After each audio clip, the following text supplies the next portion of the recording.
Olwaleero lwe lukwatiddwa ng'olunaku lw'abasomesa olw'eggwanga era ng'emikolo emikulu giyindidde Lugogo nga gyegattiddwako n'omukulembeze w'eggwanga. Gino gibaddeko okukwasa abakulembeze b'ebibiina by'abasomesa cheeki ya buwumbi 2 okuteeka mu ssako zaabwe okwekulaakulanya. Ku cheeki eno kuliko ebibiina by'abasomesa 3 ekireeseewo obweraliikirivu nti abasomesa bonna si baakuganyulwa kubanga si bonna nti beegattira mu bibiina bino. Kikwasa amaziga era tubali mu kaaba abaninaanye nti fwe gurupu y'abasomesa ba arts batayongeza musaala ate ne ssente za SACCO mwe batusobola okugenda ne twewola ne tusobola okutandika bu business twekulaakulanye nawe ate tuli considered. Clear explanation we cannot access because this is union tied. This one has not come out for us, and yet the promise we all in Kololo when the promise was made to all of us. The question is it deliberate policy to demoralize we who teach arts? Was it our crime not to be guided properly to teach science? Kyokka Ssaabawandiisi w'ekibiina ekigatta abasomesa kiyunatu bano abagumizza nti buli ssaka eyawandiisibwa yakuganyulwa mu nsimbi zino. Kati sente zonna we ziri kasita zibeera z'abasomesa omusomesa yenna agendayo. Tulina wano yunatu SACCO kati oyinza kuyimirira wano n'ogamba nti yunatu SACCO abafunayo sente bamemba ba yunatu bokka.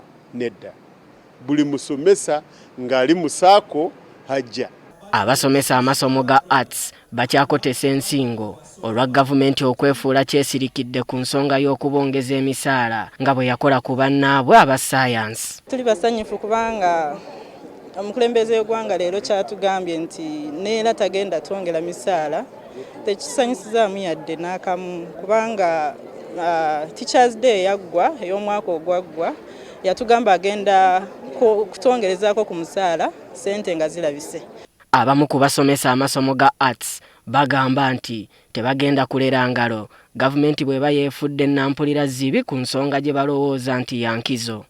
Is what we teach wrong? Are the people we are preparing, the others who are not okay? Can they look in our face and tell us what the problem is? Otherwise, I want to call upon all the teachers of arts country over. Time is now so that we raise our voices to demand for what is right for us. Mu kwogera kwe omukulembeze w'eggwanga Yoweri Museveni asabye abasomesa amasomo ga arts okugira nga bagumiikiriza kubanga ensonga yaabwe yakukolwako essaawa yonna. Temweraliikirira mpola ekola ki? Mpola ekola ki? Akwata empola akola ki? Waliwo abatakiriza Katonda abayambe. The intention is very clear. The economy is growing.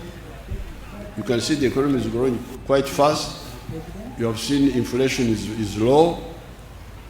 Our target is to pay all the public servants well, but also increase the numbers.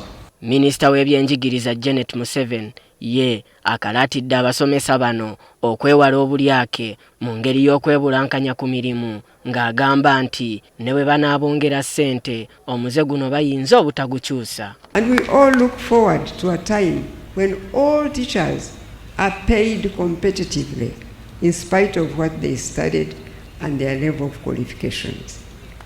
But we all have witnessed the fact that money or pay alone does not make someone make the right or correct choices in life at one's place of work. For example, it is a fact that teachers employed by government are paid better and regularly compared with their counterparts in the private sector. However, this better pay and regularity has not led to zero teacher absenteeism in public schools or institutions.